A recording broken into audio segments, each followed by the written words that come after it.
শোনো শোনো ওহে নাগর বলি যে তোমারে, কোথায় তোমার বাড়ি নাগর গো? নাগর কি বা নাম তোমার, সত্যি করে বলো নাগর গো।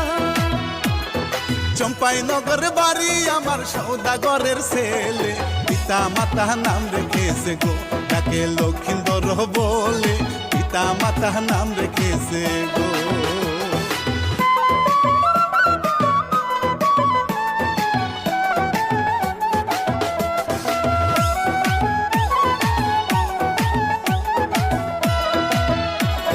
শুনো শুনো হে কন্যা বলি যে তোমার, কোথায় তোমার বাড়ি কন্যা গো? কন্যা কি বা নাম তোমার, সত্যি করে বলো কন্যা গো। নিশান